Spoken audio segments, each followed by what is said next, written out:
देखो last class का हम जो किए हैं उसका क्वेश्चन करते हैं। जो हेडिंग था हमारा टॉर्क और पोटेंशियल एनर्जी, तो उससे रिलेटेड हम क्वेश्चन अब सॉल्व करते हैं। तो पहला क्वेश्चन है हमारे पास,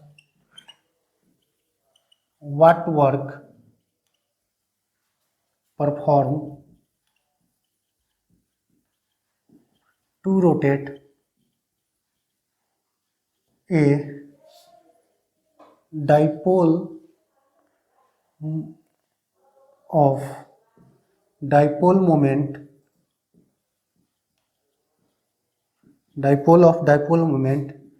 P naught parallel to electric field E naught to anti-parallel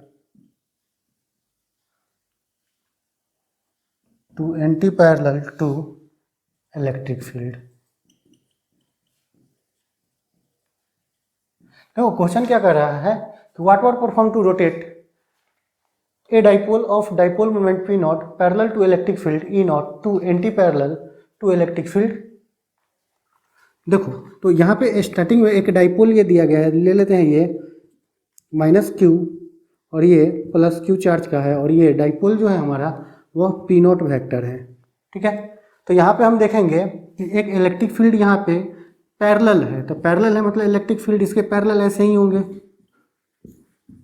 यहाँ भी होंगे इलेक्ट्रिक फील्ड।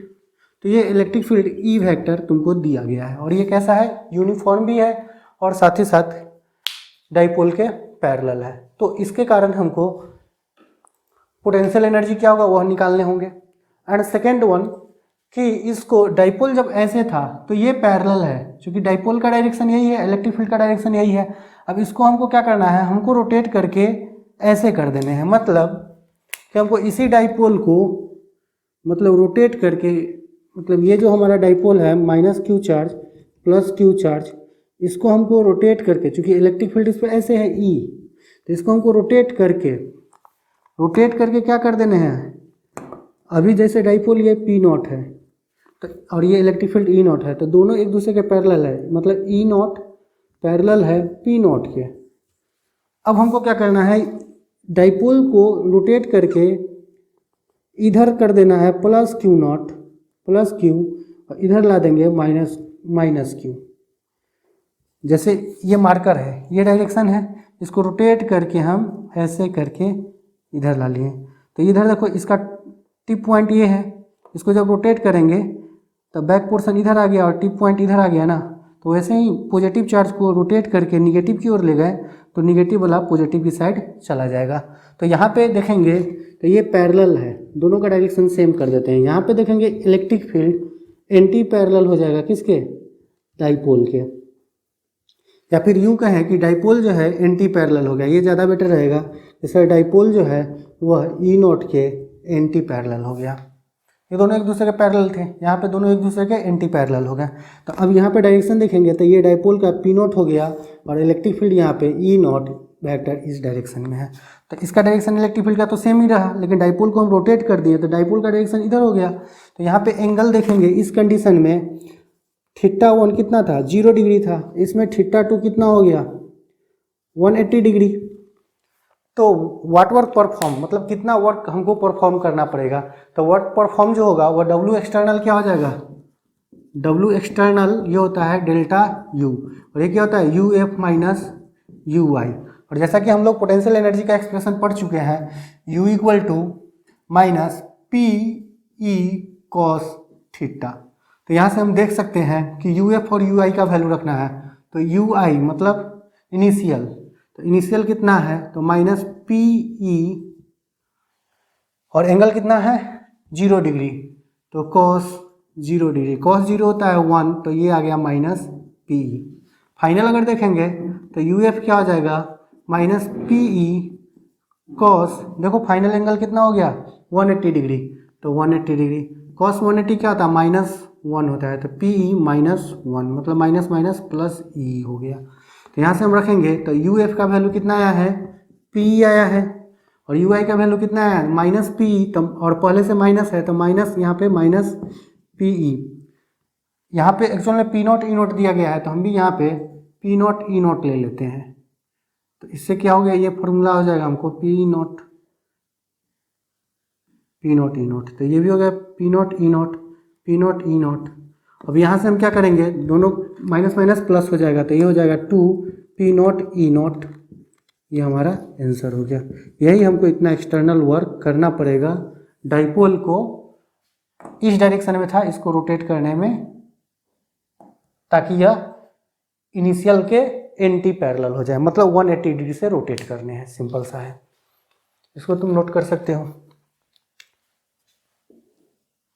नेक्स्ट क्वेश्चन तब तक हम लिखते हैं। नेक्स्ट क्वेश्चन है, rod is hinged at point O point पे रॉड को हिंज्ड कर दिए हैं। Rod is slightly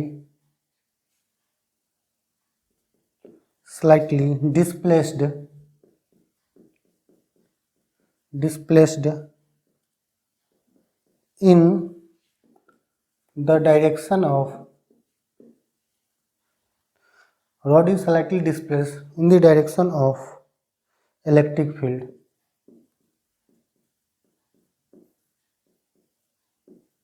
electric field के डायरेक्शन में इसको स्लाइटली डिस्प्लेस करते हैं। तो हमको प्रूफ क्या करना है, proof that its motion is angular SHM। हमको ये प्रूफ करना है कि मोशन जो है एंगुलर SHM है। And also find period of oscillation.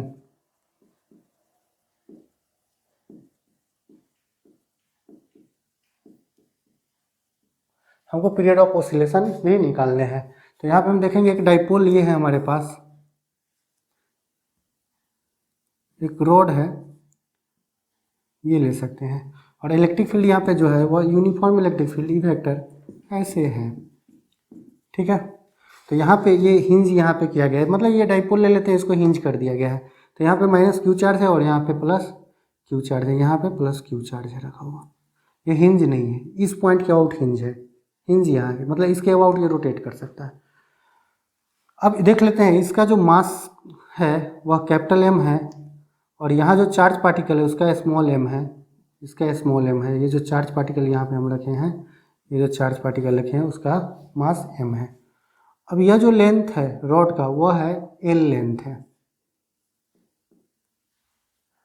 तो इसका डाइपोल मोमेंट की अगर हम बात करेंगे तो डाइपोल मोमेंट क्या हो जाएगा, तो इस रॉड का अगर हम देखते हैं यहाँ पे, तो ये डाइपोल मोमेंट अभी ये पी नॉट ये है, और इलेक्ट्रिक फील्ड भी अभी ई वेक्टर इसी डायरेक्शन में है, और इस पॉइंट के अबाउट यह हिंज है, ठीक है। अब अगर हमको इसको थोड़ा सा इलेक्ट्रिक फील्ड के इसके अलोंग हमको अगर थोड़ा सा हमको स्लाइटली डिस्प्लेस करते हैं, जैसे कि फॉर एग्जांपल समझो ये हम डिस्प्लेस कर दिए, थीटा एंगल से हमने इसको डिस्प्लेस किया, तो ये कुछ ये जो शेप बनेगा कुछ तुमको आर्क शेप बनेगा, ये आर्क बन जाएगा। क्योंकि देखो ना इसको अगर हम रोटेट करेंगे तो ये क्या बना रहा है, आर्क ही तो बना रहा है, तो ये आर्क बनेगा।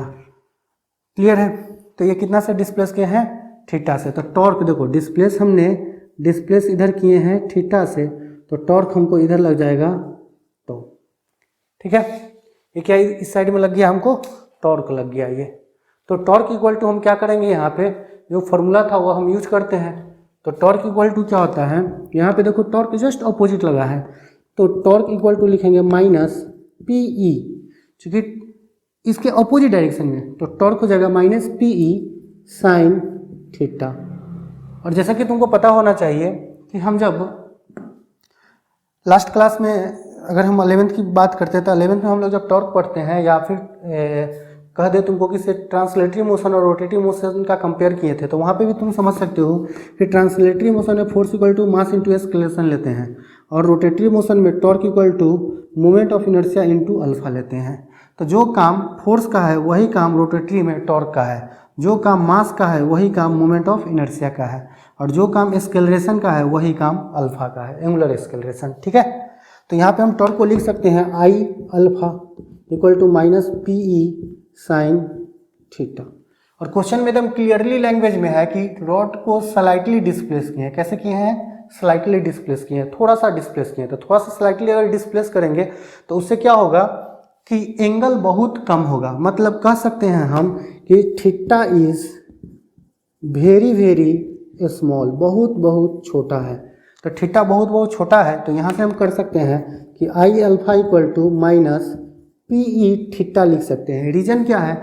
जब एंगल बहुत छोटा होता है तो साइन थीटा को हम लोग अप्रोक्सीमेट में थीटा के इक्वल भी लिख सकते हैं। ठीक है, तो यहाँ से हम क्या कर दिए? पी ई थीटा कर दिए। तो यहाँ से अल्फा इक्वल टू क्या हो जाएगा? Minus P E by I into theta. तो यहाँ से अल्फा क्या आ गया? डायरेक्टली प्रोपोर्शनल हो गया माइनस थीटा।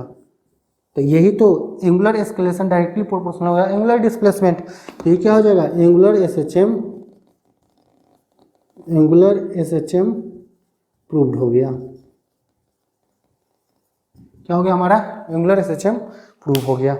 अब हम यहाँ से एक चीज़ हमको और निकालने हैं क्वेश्चन में कि also find period of oscillation. तो हम लोग पीरियड ऑफ ऑसिलेशन को कैलकुलेट करते हैं। तो हम देखेंगे यहाँ पे कि पीरियड ऑफ ऑसिलेशन की अगर हम बात करते हैं तो पीरियड ऑफ ऑसिलेशन क्या होता है? तो हमको ये आ चुका है अल्फा प्रोपोर्शनल माइनस थीटा। तो यहाँ से हम लिख सकते हैं alpha equal to minus omega square theta. तो हम देखेंगे यहाँ पे alpha equal to minus P E by I theta है।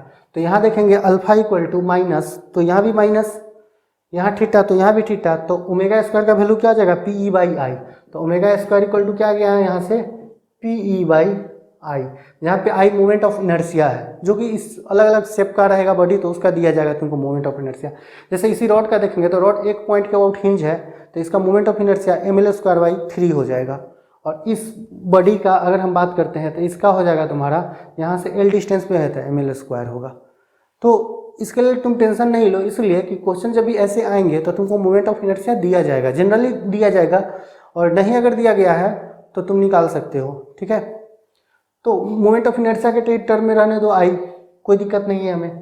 तो ये हो गया। तो यहाँ से हम ओमेगा इक्वल टू लिख सकते हैं root under P E by I. तो यहाँ से हम टाइम पीरियड निकालना था, टी इक्वल टू क्या आता है? 2 पाई बाई, देखो ओमेगा इक्वल टू क्या आ जाए? Root under P E by I, चूँकि इधर से स्क्वायर को इधर ले गए तो रूट हो गया। और यहाँ पे हम टी इक्वल टू लिख सकते हैं 2 पाई बाई ओमेगा। तो यहाँ से ओमेगा का वैल्यू पुट कर देंगे तो ये 2 पाई, नीचे है ये डिवाइड में है तो यहाँ पे ऊपर चला जाएगा आई और नीचे हो जाएगा पी ई। तो यहाँ से हमको क्या निकल गया? टाइम पीरियड निकल गया। ये क्या है हमारा? पीरियड ऑफ ऑसिलेशन, मतलब ऑसिलेट किस पीरियड से करेगा वो हमको कैलकुलेट हो गया। चलो नेक्स्ट हेडिंग डालने से पहले देखो एक हम बात बताना चाहेंगे कि ये सभी जो भी अभी फार्मूला हम करवाने जा रहे हैं इसलिए हेडिंग डाल दिए हैं सम इम्पॉर्टेंट फार्मूला, कुछ इंपॉर्टेंट फार्मूला। इस इंपॉर्टेंट फार्मूला क्या मतलब? सीधा सा समझो कि बहुत ज़्यादा मायने हैं। मायने ये है कि इससे कॉम्पिटिटिव में जैसे जेई में और नीट में क्वेश्चन तुमको डायरेक्ट आएंगे इससे, और तुम इसका यूज कर सकते हो डायरेक्ट। और रही बात डेरिवेशन का कि सर डेरिवेशन इस फार्मूला का क्यों नहीं करवा रहे, तो उसका रीज़न तुमको क्लियरली बता दे रहे हैं कि यह तुम्हारे बोर्ड में नहीं है। ये इससे क्वेश्चन जो भी आएंगे तुमको कॉम्पिटिटिव में ही डायरेक्टली आएंगे, वहाँ पे हेल्प होगा। ठीक है, तो इस वजह से हम क्या कर रहे हैं, इस सभी को फार्मूला के टर्म में लिख दे रहे हैं। अगर किसी को डेरिवेशन चाहिए तो बुक से कर सकते हो, अदरवाइज तुमको हम अलग से प्रैक्टिस करवा देंगे वो अगर चाहिए तो, लेकिन उसका कोई मतलब है नहीं। हाँ, ये जो भी अभी फार्मूला पढ़ोगे सिमिलर फार्मूला हम लोग मैग्नेटिक जब पढ़ेंगे चैप्टर मैग्नेटिक फील्ड पढ़ेंगे तो वहाँ पे सिमिलर फार्मूला हर एक यूज होगा। जितना अभी तक क्लास हम लोग कर चुके हैं वो हर एक formula same as it is use होंगे वहाँ पे। एंड साथ ही साथ अभी जो पढ़ने जा रहे हैं ये बहुत इंपॉर्टेंट है, यहाँ से क्वेश्चन बहुत आते हैं। तो यह पार्ट तुमको अच्छे से फार्मूला क्लियर और याद होने चाहिए। मतलब नहीं है डेरिवेशन उसका क्या है, फार्मूला तुमको याद होना चाहिए, उससे काम चल जाएंगे। और हमको मेन तो मतलब है कि से फार्मूला से ही, जो कि डेरिवेशन हमको बोर्ड के लिए करने होते हैं, कॉम्पिटिटिव के लिए डेरिवेशन से कोई मतलब है नहीं, इसलिए हम लोग फार्मूला ही यूज करेंगे। सो हम फार्मूला को इम्पोर्टेंट यहाँ पे सम इम्पोर्टेंट फार्मूला लिखते हैं। उसमें देखो पहला है electric field and potential due to circular arc. अब ये रिंग नहीं बोला जा रहा है, रिंग का एक छोटा सा पार्ट, जैसे फॉर एग्जांपल समझो, जैसे एक हमने रिंग बनाया, तो ये रिंग पूरा हमें नहीं चाहिए, हमको इस रिंग का कुछ पार्ट चाहिए। जैसे यह जो रिंग है तो इसका ये सेंटर है, तो हमको सिर्फ ये कुछ पार्ट चाहिए, ये हमें बिल्कुल नहीं चाहिए। तो ये जो पार्ट बचा, ये पार्ट क्या है हमारे पास, आर्क है। ये क्या है, आर्क है। और यही बोला जा रहा है कि electric potential and electric field and potential due to circular arc. अब देखो ये आर्क क्या होता है, लेंथ होता है, रिंग होता है, ठीक है। तो उस पर जो भी मतलब इलेक्ट्रिक फील्ड निकालेंगे हम, तो वह इलेक्ट्रिक फील्ड की अगर हम बात करें इस रिंग पे, देखो इस पे चार्ज जो हम देंगे प्लस क्यू अगर चार्ज दिए हैं, तो ये टोटल में चार्ज क्या हो जाएगा, डिस्ट्रीब्यूट हो जाएगा, क्योंकि ये रिंग में पूरे में डिस्ट्रीब्यूट हो जाएगा चार्ज, टोटल चार्ज। अब यहाँ पे देखेंगे ये एंगल जो है ये अल्फा एंगल है, कितना है, अल्फा। तो इस टोटल के कारण देखेंगे इलेक्ट्रिक फील्ड इधर होगा, इस चार्ज के कारण इधर होगा, इसके कारण, तो हर एक चार्ज के कारण देखेंगे तो ओवरऑल देखेंगे तो इसके बीचों बीच जो सेंटर से लाइन इसको बाइसेक्ट करेगा उसके along net electric field E आ जाएगा। तो ये एंगल देखेंगे हम, तो ये क्या हो जाएगा, अल्फा/2 बाइसेक्ट करेगा। वैसे हमको लिखने की जरूरत नहीं कि हाँ अल्फा/2 हम लिखें, तो ये जितना इस साइड होगा सेम इस साइड होंगे। ये भी एंगल कितना हो जाएगा तुमको, अल्फा/2। और ये टोटल एंगल कितना है, अल्फा है। ये टोटल एंगल को बताया जा रहा है अल्फा। मतलब कह सकते हैं हम डायरेक्ट कि हमको इसको लिखने की ज़रूरत नहीं है, ये टोटल एंगल अल्फा है और ये एक पार्ट अल्फा/2 है, तो दूसरा पार्ट भी अल्फा/2 होगा, ठीक है। अब यहाँ पे फॉर्मूला जो होगा इलेक्ट्रिक फील्ड का ई, ये ई, तो वो electric field E equal to आएगा तुमको λ/2 pi epsilon naught R sine अल्फा/2। ये हमारा इलेक्ट्रिक फील्ड का फॉर्मूला होगा यहाँ पे। दूसरा हम लोग बात करेंगे इसमें पोटेंशियल भी, तो भी क्या हो जाएगा, Q/4 pi epsilon naught R. Potential का फॉर्मूला यही रहेगा, कारण है कि टोटल आर्क पे ही है, तो Q/4 pi epsilon naught are होगा, चूंकि ये इसका सेंटर हो जाएगा, तो सेंटर पे इलेक्ट्रिक फील्ड जो होगा हमारा क्या हो जाएगा, V = Q/4 pi epsilon naught R आ जाएंगे, ठीक है। तो हमको ये दो फॉर्मूला याद रखना है इसमें। दूसरा जो है वह है सर्कुलर रिंग, सर्कुलर रिंग। तो सर्कुलर रिंग में अगर हम बात करेंगे तो सर्कुलर रिंग में क्या होगा, जैसे कि ध्यान दो, ये जैसे सर्कुलर रिंग है,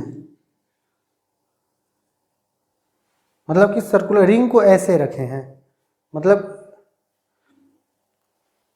ये जैसे हमको दिख रहा है, ठीक है ना, ये रिंग शेप, तो इसको ऐसे रखा गया है, ठीक है। तो ये वाला पार्ट, फ्रंट वाले पार्ट देखो, तो इसके फ्रंट पे इस पॉइंट पे हमको निकालने हैं। तो हम देख सकते हैं कि रिंग ये है, तो इसका सेंटर से ये इसका सेंटर है, इस रिंग का सेंटर ये है, और इसका रेडियस जो है ये आर हम ले लेते हैं, कैपिटल आर। और यहाँ से ये रिंग के सेंटर से यह एक्स डिस्टेंस पे हम एक्स डिस्टेंस पे एक पॉइंट लेते हैं, और यहाँ पे हमको इलेक्ट्रिक फील्ड निकालना है। तो पूरे रिंग के कारण देखेंगे तो बहुत सारे एलिमेंट आएंगे और उन सभी के कारण हम निकालेंगे। तो यहाँ से यह डिस्टेंस जो होगा हमारा, ये कितना हो जाएगा, √अंडर, चूँकि रिंग है तो ये परपेंडिकुलर होगा इस पर, ये क्या होगा, परपेंडिकुलर होगा, तो ये हो जाएगा, ये हाइपोटेनस हो जाएगा, ये इस एंगल लेंगे तो ये बेस हो जाएगा और ये परपेंडिकुलर है। तो यहाँ से हम देख सकते हैं हाइपोटेनस क्या हो जाएगा, इसका स्क्वायर प्लस इसका स्क्वायर, मतलब r² प्लस x², ये हो जाएगा लेंथ। अब यहाँ पे हम इलेक्ट्रिक फील्ड की बात करेंगे, तो यहाँ पे इलेक्ट्रिक फील्ड जो आएगा हमारा वो ये इसी डायरेक्शन में आएगा E, और ये E = कितना होगा वो हम देख सकते हैं कि Qx/4 pi epsilon not r² plus x² की पावर 3/2। और पोटेंशियल जो होगा V = क्या हो जाएगा, Q/4 pi epsilon not r² plus x² का पावर हाफ लिख दें या फिर रूट कर दें, ये हो जाएगा पोटेंशियल, ठीक है। तो ये इस पॉइंट पे, मतलब ये रिंग का इस पॉइंट पे हमको, मतलब कि ये जैसे कि अगर हम रिंग ऐसे रखेंगे तो उसका यह पॉइंट होगा। अगर रिंग को हम, जैसे तुमको बताया है कि रिंग को हम कैसे ऐसे रख रहे हैं, ऐसे रख रहे हैं रिंग को, ठीक है। तो रिंग को ऐसे अगर रखे हैं तो इसका नीब को देख सकते हैं, तो इस पॉइंट पे हमको इस रिंग के कारण निकालने हैं। तो हमारा क्या हो जाएगा, इलेक्ट्रिक फील्ड क्यू एक्स, मतलब कि इस पे चार्ज जो है वो क्यू है टोटल। तो ये एक्स डिस्टेंस पे है, तो Q X by 4πε0 R square plus X square की पावर 3/2 हो जाएगा, और पोटेंशियल हो जाएगा Q by 4πε0 root under R square plus X square. तीसरा जो फॉर्मूला है हमको वह है थर्ड फॉर्मूला, और वह भी इम्पोर्टेंट है। जैसे कि ये एक रॉड ले लेते हैं, ये क्या ले लेते हैं, रॉड। और रॉड पे चार्ज डेंसिटी लेमडा है, चूंकि ये लेंथ है तो लेंथ पे चार्ज डेंसिटी क्या होगा, लेमडा होगा। लेमडा मतलब लीनियर चार्ज डेंसिटी, ये क्या है, linear charge density. Linear charge density क्या होता है, चार्ज पर यूनिट लेंथ, क्या होता है, चार्ज पर यूनिट लेंथ। तो ये लेमडा इक्वल टू हो जाएगा चार्ज बाई लेंथ, ये टोटल चार्ज बाई लेंथ होगा। तो यहाँ से हम देख सकते हैं इसके कारण, तो किसी ये डिस्टेंस जो हम लिए हैं, ये डिस्टेंस डी लिए हैं, तो यहाँ से एक एंगल बना रहा होगा, एक ये नीचे वाले पार्ट से एंगल बना रहा होगा। हम यह एंगल को अल्फा लेते हैं, नीचे वाले एंगल को, ऊपर वाले एंगल को हम बीटा लिए हैं। तो इस पॉइंट पे हमको, यह जो पॉइंट हम ले लेते हैं पी, तो हमको इस पॉइंट पे इलेक्ट्रिक फील्ड निकालने हैं, इस पी पॉइंट पे। तो यहाँ पे क्या हो जाएगा, इलेक्ट्रिक फील्ड, एक इलेक्ट्रिक फील्ड परपेंडिकुलर आएगा और एक इस रॉड के पैरेलल आएगा, ई पैरेलल। और इन दोनों के बीच में एंगल जो होगा 90 डिग्री होगा, और रिजल्टेंट जो होगा, मान लेते हैं रिजल्टेंट ये है ई। तो इन दोनों का अब हमको ये वैल्यू कितना आएगा, ये हमको कैलकुलेट करना है, यह कैलकुलेट करना है, देन ये निकल जाएगा। तो ये तो क्या हो जाएगा, root under E perpendicular square plus E parallel square हो जाएगा। तो ये तो इजीली कैलकुलेट हो जाएगा। तो हमको ये और निकालने हैं। तो इसका फॉर्मूला होता है ई परपेंडिकुलर इक्वल टू होता है लेमडा बाई 4πε0। यहाँ से डिस्टेंस कितना है, परपेंडिकुलर डिस्टेंस, इस वायर से परपेंडिकुलर डिस्टेंस ये 90 डिग्री है। तो परपेंडिकुलर डिस्टेंस कितने हैं, डी, और ब्रैकेट में लिखेंगे sine alpha plus sign beta, ये हमारा परपेंडिकुलर आएगा। और पैरेलल जो आएगा वह हो जाएगा lambda by 4πε0 D cos alpha minus cos beta. तो ये हमारा हो जाएगा ई पैरेलल। और यहाँ पे इलेक्ट्रिक पोटेंशियल डिफाइन नहीं होते हैं, रॉड के केस में इलेक्ट्रिक पोटेंशियल डिफाइन नहीं होते हैं, इसलिए हम यहाँ पे इलेक्ट्रिक पोटेंशियल नहीं निकालेंगे। अगर डिफाइन होगा तो निकालते, लेकिन जब डिफाइन ही नहीं है उस चीज़ को कैसे निकालेंगे।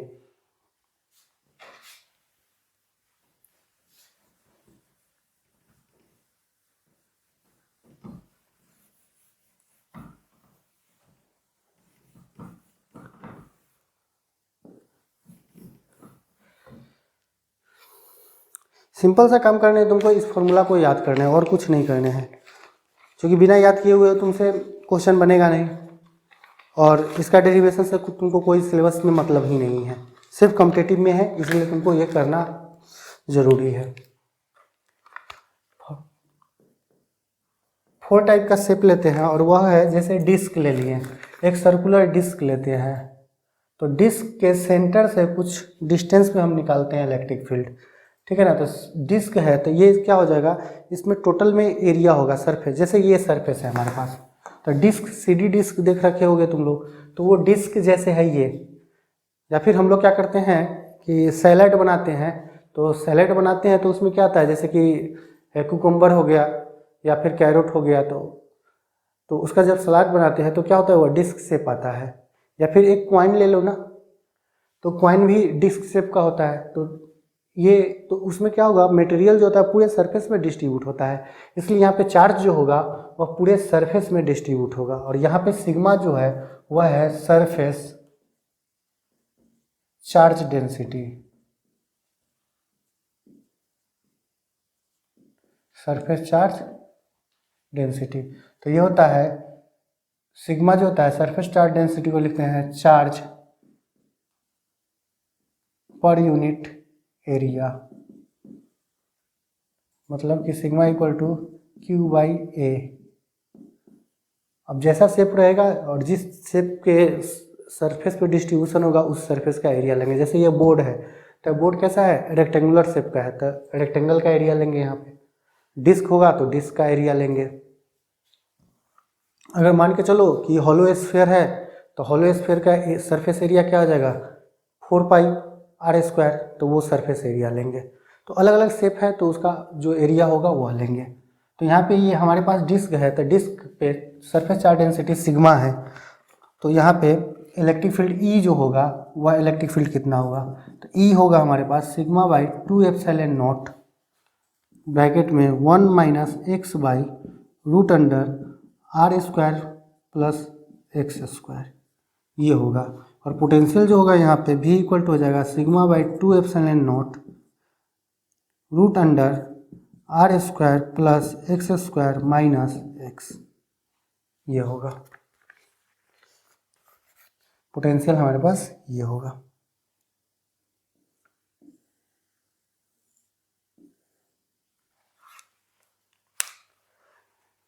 नेक्स्ट स्टेप जो है, अब क्वेश्चन हम इससे रिलेटेड करते हैं, कुछ क्वेश्चन करेंगे। Find electric field and potential at point C. Question का लैंग्वेज क्या है, find electric field and potential on point C. C point पे हमको निकालने हैं। अब जैसे हमको जो शेप दिया है ना, एक मिनट रुक जाओ, सेमी सर्कल दिया है,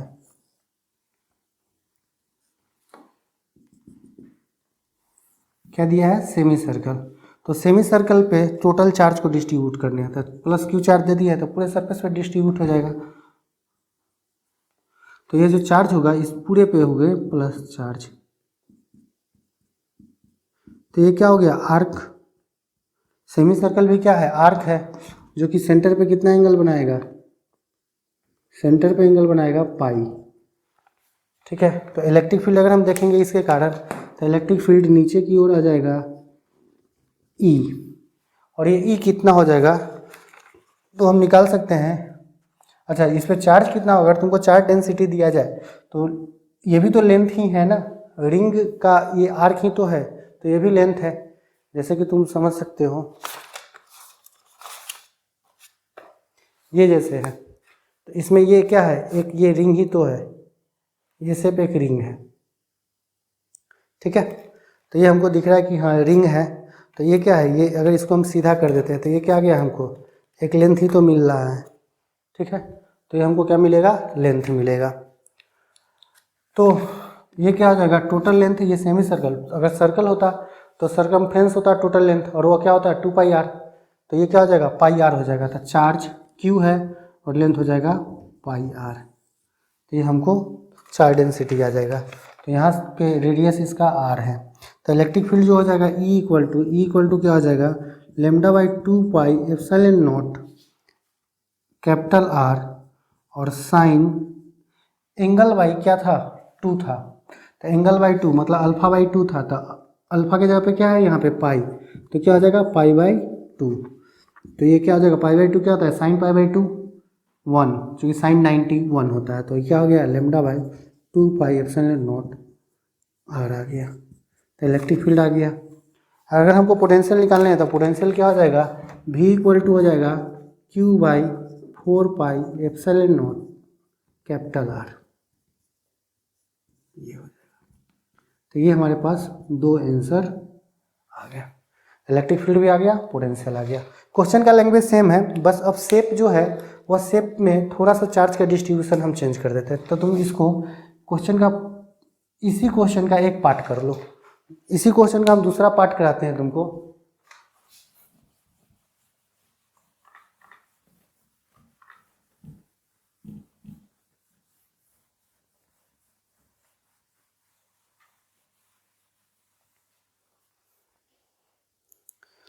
तो दूसरा क्वेश्चन इसी क्वेश्चन का जैसे देख सकते हैं हम लोग कि जैसे ये आर्क ही है,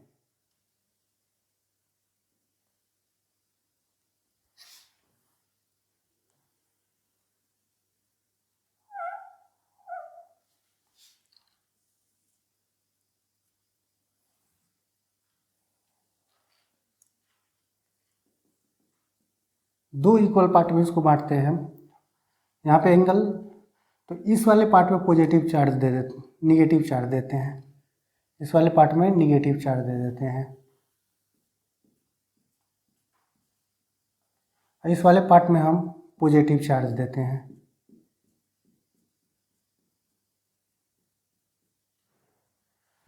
तो अब हम देखेंगे क्या होगा यहाँ पे कि ये इधर चार्ज जो होगा वो माइनस लेमडा है, इधर प्लस लेमडा है, तो ये हाफ पार्ट में है। तो यहाँ पे हम देख सकते हैं कि इलेक्ट्रिक फील्ड जो होगा कैसे निकालेंगे। तो यहाँ पे अगर हम बात करेंगे तो ये हाफ पार्ट है, ये हाफ पार्ट है, तो ये हमको दिख रहा है कि एंगल जो है ये π/2 होगा और ये वाला भी π/2 है, टोटल एंगल पाई है। तो इस वाले पार्ट को हम भूल जाते हैं कि ये वाला पार्ट अगर नहीं होता, सिर्फ ये पार्ट होता, तो इलेक्ट्रिक फील्ड क्या होता कि इसके सेंटर से बीचों बीच यहाँ से पास करता और ये आता E0, क्या था इलेक्ट्रिक फील्ड E0, सिर्फ इस वाले पार्ट का। और ये एंगल टोटल कितना है 90 डिग्री है, तो ये एंगल कितना बनेगा हमारा, ये एंगल जो बनेगा वह 45 डिग्री का होगा, क्योंकि ये टोटल 90 है तो ये 45, तो ये भी ये एंगल और ये एंगल 45 ही होगा। तो ये आ गया। अब हम इस वाले पूरे पार्ट को भूल जाते हैं, सिर्फ निगेटिव वाले को देखते हैं। तो पॉजिटिव के कारण अगर इलेक्ट्रिक फील्ड इस डायरेक्शन में है तो निगेटिव के कारण क्या होगा, डायरेक्शन चेंज हो जाएगा। तो निगेटिव के कारण डायरेक्शन क्या हो जाएगा इलेक्ट्रिक फील्ड का, ये हो जाएगा E0। तो ये भी एंगल कितना होगा 45 ही होगा। तो इस पॉइंट पे अगर हम देखें, सेंटर वाले पॉइंट पे देखेंगे तो दो इलेक्ट्रिक फील्ड आया, एक इधर आया 45 डिग्री पे E0 और दूसरा इलेक्ट्रिक फील्ड जो आया है वो भी 45 डिग्री पे आया है E0। तो यहाँ से हम देखेंगे इन दोनों का अगर हम कंपोनेंट लें तो इसका एक कंपोनेंट इधर आ जाएगा E0 cos 45 और एक कंपोनेंट नीचे आ जाएगा E0 sin 45। इसका एक कंपोनेंट इधर आ जाएगा E0 cos 45 और ऊपर आ जाएगा E0 sin 45। तो ये तो कैंसिल आउट हो गया sin 45, तो ये एक कंपोनेंट कैंसिल हो गया, ये नेट इलेक्ट्रिक फील्ड इधर आ गया, तो नेट इलेक्ट्रिक फील्ड यहाँ पे किधर आ गया, इधर आ जाएगा ई नेट, और यही है ई नेट। तो ई नेट इक्वल टू कितना आ गया हमको 2E0 cos 45, और cos 45 क्या होता है ये 2E0। अब E0 का वैल्यू हम सबसे पहले निकालते हैं, सबसे पहले E0 का वैल्यू निकालते हैं। E0 कितना, तो E0 ये भी E0 है, ये भी E0 है, दोनों सेम है, तो E0 का वैल्यू अगर हम देखेंगे तो E0 इक्वल टू कितना होगा, तो R के कारण हमको फॉर्मूला पड़ता है कि λ/2πε0 R।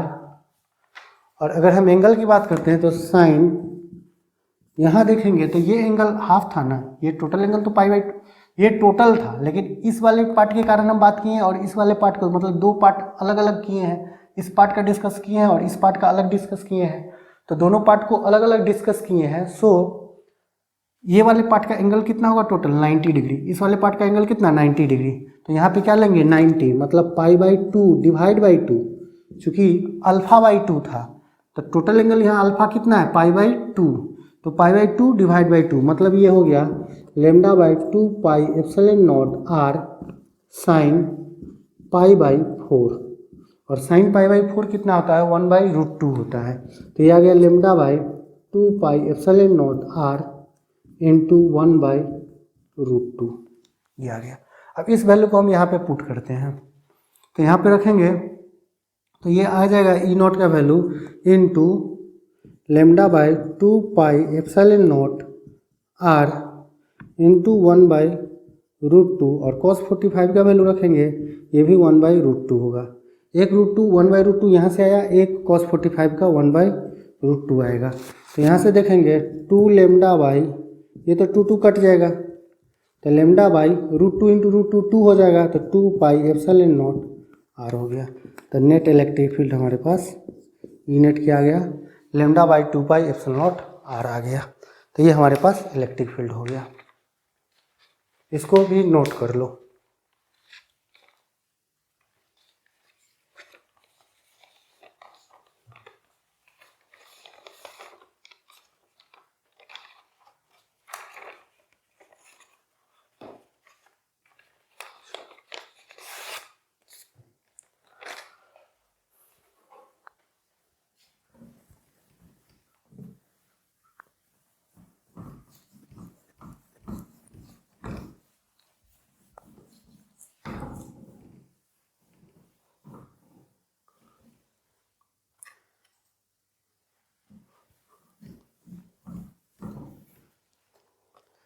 एंड एक लास्ट क्वेश्चन हम लोग करेंगे,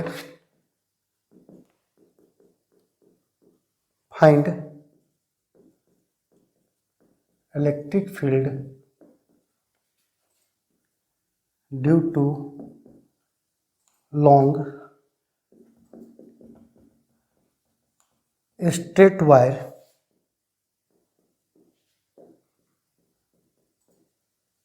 having charge density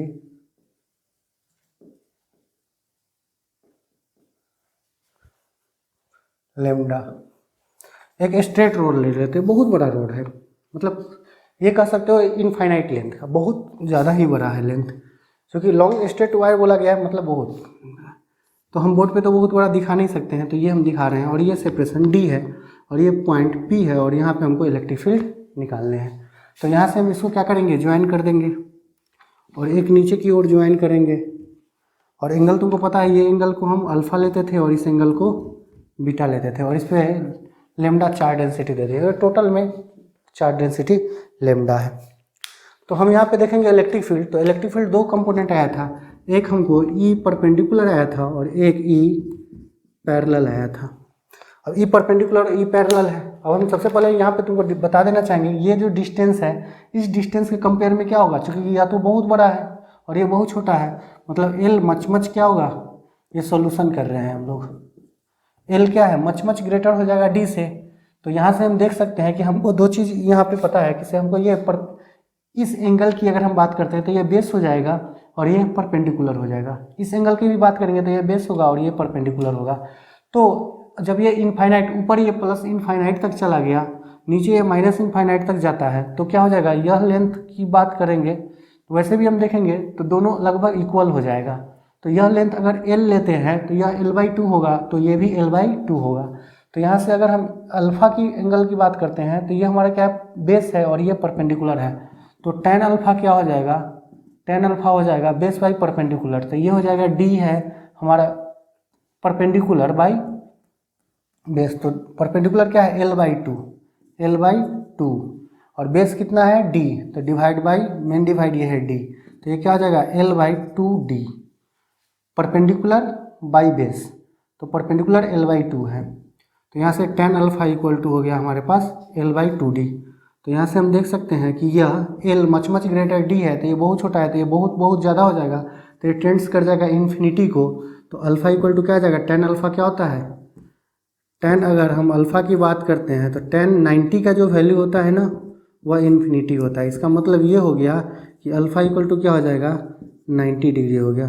तो अगर अल्फ़ा 90 है तो इसीलिए बीटा भी क्या होगा 90 डिग्री होगा। तो हमारे पास आ जाएगा ई परपेंडिकुलर, क्या था formula, lambda by 4πε0 d sine 90 plus sine 90, तो ये क्या हो जाएगा साइन 91 साइन 91, तो lambda by 4πε0 d sine 91 plus 1, तो इसको कर लेंगे 2, तो 2 से 2 कट जाएगा, मतलब ये 2πε0 d, 4 को 2 टाइम्स कट जाएगा, तो ये ई परपेंडिकुलर आ गया।